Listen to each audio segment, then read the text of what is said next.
你的请假泡汤了，你自己看。咳嗽，明天能上课吗？轻微的话，上课戴好口罩，注意防范。你看我现在这么严肃了，老师有可能只说个客套话。经我这2天的观察，他也没到严重不能去上课的地步啊！啊，呀，保证在家好好学习，好好搞，不给你惹麻烦。在学校都没好好学习，在家好好学习。肯定会的，哎呀，我求你了。马上就要考试了，别人都现在都这么抓紧，这么卷，你在家一休息，你不掉得他飞远了？不会啊。那来吧，把这一面写完，别在那看了。没有为啥？你不刚刚不是说了要在家好好学习吗？必须写。我去给你煮一点姜丝可乐。我不在家里学习了，我明天就去上学。说了半天，还不如这一张卷子管用呢。姜丝可乐可以缓解感冒症状，给艾米煮一点。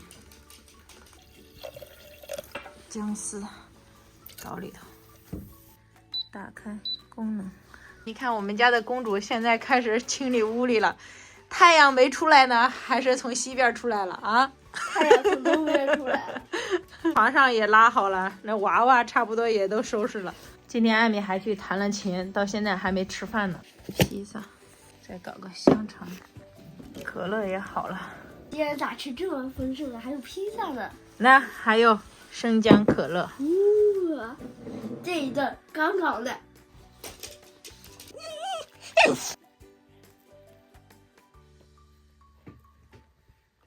哇，爆汁了！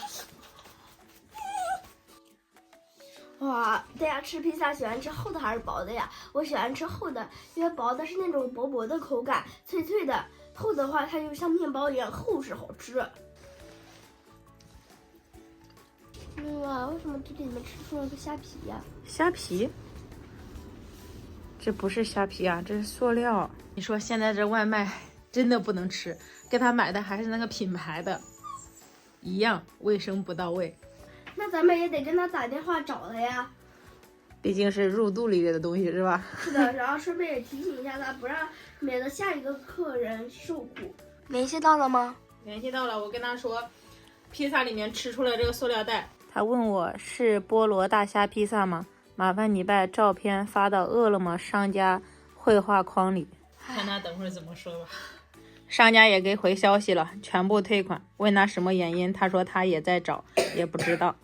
上一次喝藕汤的时候喝一条虫子出来，这次吃披萨又吃个塑料袋，连续搞了2次了啊！我要疯掉了！为什么我每次吃外卖都吃出这玩意儿？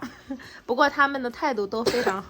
当然，各行各业做的都不容易，水舞吧也没有给他们差评，也希望这家店他能把食品安全做到好一点。行了行了，我们再观察一下艾米，看晚上还会不会严重。如果实在不行的话，我再找老师请假。好，那我们今天视频就结束了，我们明天再见吧，拜拜。拜拜。